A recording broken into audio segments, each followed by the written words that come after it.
Hello, William Wagner here for We the People.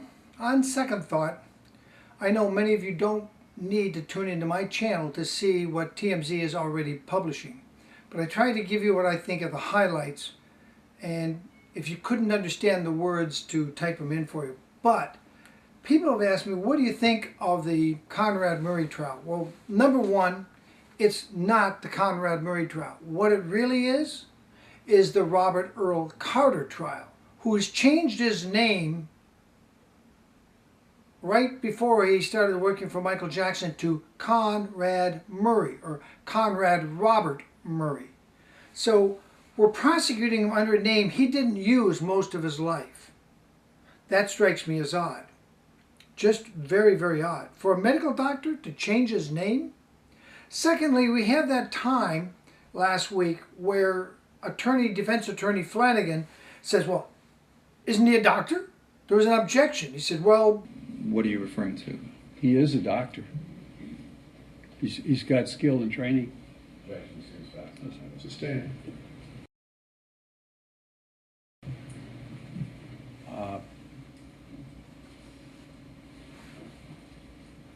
No evidence that he's a doctor.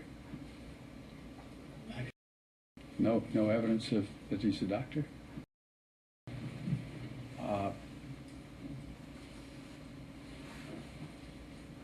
No evidence that he's a doctor.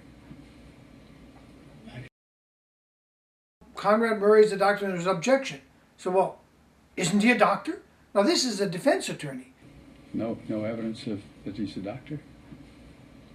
They don't even have evidence that Conrad Murray is a certified, lawfully licensed doctor on the court record.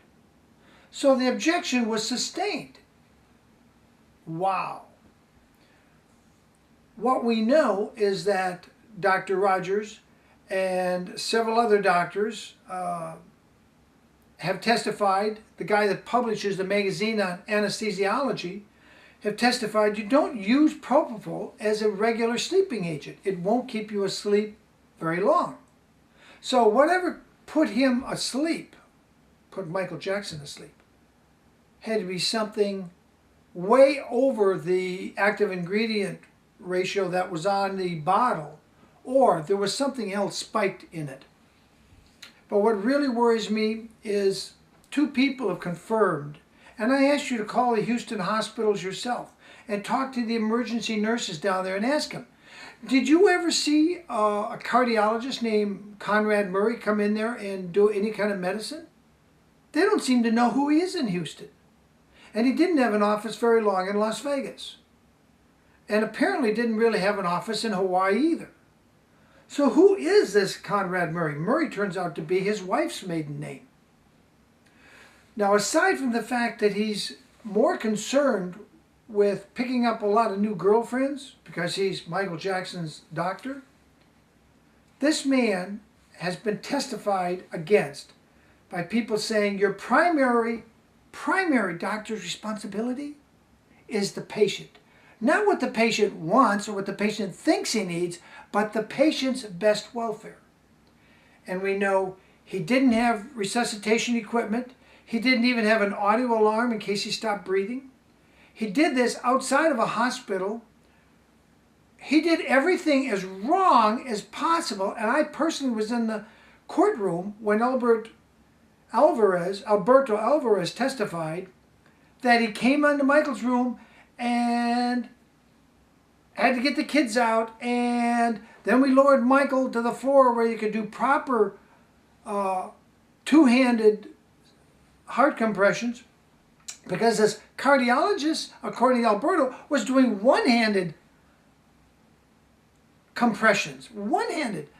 Anybody's taken CPR, you know you use both hands, and you do it on a hard surface. Here was Dr. Conrad Murray, whose real name isn't Conrad Murray. Go back to Metheny Medical College and just look at the book and see if you see any face there with the name Conrad Murray. It does not appear. So, my God, what have we got? We've got a guy using a fake name. Even if they made it legally his name, it isn't his real name. I mean, if I said, I'm Barack Obama because last week I changed my name from William Wagner to Barack Obama, Barack Hussein Obama. Would that make me Barack Hussein Obama? I don't think so. Even if other people agreed to call me Mr. Obama, would that really make me Obama? I don't think so. And when you've gone through your whole life under one name, and then just before you go to work for the king of pop rock, you change your name? What was he trying to hide? Was it that one of his certifications may have expired on December 31st, 2008, and he didn't want that to show? Was it that he had a big child support judgment that just went down on the court record under the old name Robert Earl CARTER? I don't know. We're just guessing at what his motivations could be. What I really want you to think about at this late hour of the night, at least where I am in California, is why he didn't call 911 for precious minutes. Michael could be alive today if immediately upon finding he wasn't breathing he called 911. They could have revived him up to 15, even maybe 20 minutes later with no heart pulse. They could have still revived him. Number two, if he had told the emergency, the EMTs that arrived, I've just loaded him up with propofol and I'm not even sure how much I gave him, just make them aware. He didn't do that. When he got to the hospital, he didn't immediately tell him, I've just pumped this drug into him and that drug into him and that drug. He didn't tell him. Not right away. Not when it was critically necessary. And yet, this Conrad Murray wants us to believe he loves Michael Jackson. He's a friend to Michael Jackson. Oh my, he is so distressed with his passing that he has time to go walking with his girlfriends while he's awaiting trial. Now, if this wasn't bad enough, and one of the doctors that testified said he found 7 things that fall way below the professional medical conduct, way below the bar, into the point of gross negligence, as if he was a quack, as if he wasn't really a doctor at all. Why would he kill the man that was going to pay him $150,000 a month? Was it because Michael hadn't signed the contract yet? Only Murray had signed the contract? Was it because he had presented this to Michael and said, I want you to sign this contract and make it back so I get paid for my test period time? And Michael said, no, you're still in a test period time. Was it because there was some big, huge conglomerate corporation that was funding this thing and they didn't want to give Michael the power of another successful 50 concerts and the money and power that would have given him? Gee, was there any such organization? Was there an AEG or an AIG or whatever corporate name they want to make it? Did they exist? Are they real? Did they have a vested interest in keeping the ticket sales, collecting the insurance money for Michael's non-performance, and not having any of the expenses? Because Michael's dead. I'm not saying they did. I'm just asking the question. How does he manage to get 4 very, very well-dressed in Italian-tailored suits, attorneys, who basically have no defense at all? And they just gave up on the one defense that, oh, Michael drank the propofol. Well, that was killed with the testimony of the forensic pathologist who said there was no propofol in his stomach from ingestion. They've got down to where they simply don't have any defense. He's going to be found guilty. But here's the clicker. He'll be found guilty, but he will do no prison time because State Senator Anderson of California, under State Senate Bill 312, just passed a law that says if the probation officer and the judge all agree you're no threat to anybody, you do not have to go to prison. And if there's jail time, suppose they gave him 4 years, the maximum, which is very unlikely for a first-time offender.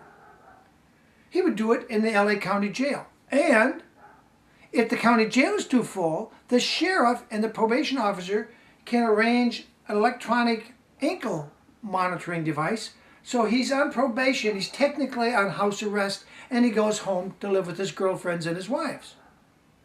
And doesn't do 1 day in a state prison. Now that's what I call a very carefully, well-planned murder. And why would I think that you could get the law changed, the state law changed, just so that one specific person would not have to go to prison? Because in fact, in February of 2009, State Senator Steinberg, who was in charge of the state Senate in 2009, passed a law specifically, SB X 211. Look at my guerrilla interview with Steinberg under the William Wagner YouTube channel. Look it up. Steinberg, guerrilla interview. I asked him, why didn't you pass a law to let Richard Fine out of jail? Because Richard Fine had been locked up by Judge Yaffe for 18 months. At that time, I think it was only 7 or 8 months.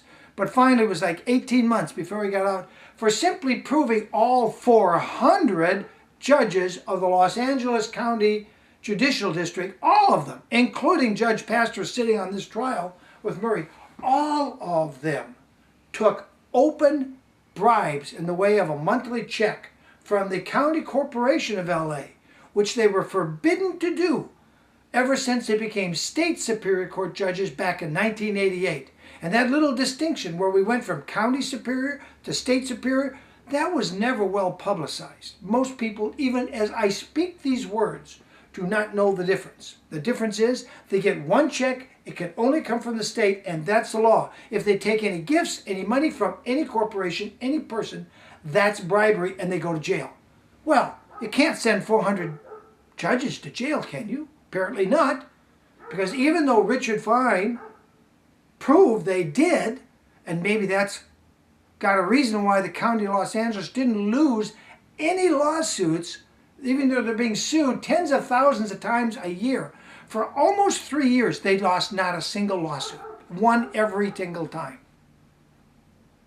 You think that's maybe because the county was giving them an extra $40,000 to $50,000 a year on top of their state salary of $178,000 or whatever it was?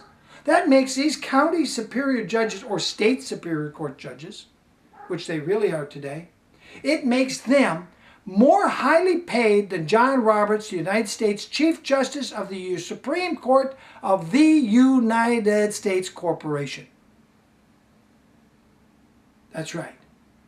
The LA State Superior Court judges are getting paid more, and that doesn't count the bribes. These are just open bribes. Now, I'm not talking about under-the-table bribes. But if you can change the law for 400, don't you think you could get the same state legislature of only 40 state senators and 80 assemblymen to change the law because somebody in a big important corporation wants to make sure this man doesn't talk much? And so far, Murray hasn't taken the witness stand. But you wouldn't want him to get on there. What if he got on there and said, you know what? I'm scared. I'm going to do jail time. I'm going to tell you. Actually, I was contacted by somebody that said, you know, we're going to line you up with Michael Jackson and you got to get him killed. If he were to say something like that, Murray would be dead within hours of getting put in jail. They would revoke his bond. He'd be in jail. They'd say, oh, it's a big conspiracy. We better lock you up because we want to protect you. And he would die in that LA County jail. I'm not saying that's what happened. I'm just saying it's looking to me, if they could do it for 400 judges, pass a specific law, making it retroactively legal for those 400 judges to take bribes for 20 years, and none of them have to go to get jail when they get caught, that's something's wrong with the system here, people. This is why we need de jure grand juries, where we the people, 25 or so in each county, come together, hire a court reporter, take secret evidence on the record, recorded by a court reporter, issue a true bill of indictment after you vote, issue a true bill or a no bill. But if you issue a true bill and say, this Judge Yaffe needs to go to jail, he's committed crimes, he needs to go to jail, this judge and this judge and this judge, they all need to go to prison. And you send it to the sheriff, say, Sheriff, you got a duty to arrest. If the sheriff doesn't, you've got a really big issue for the next election for sheriff of that county.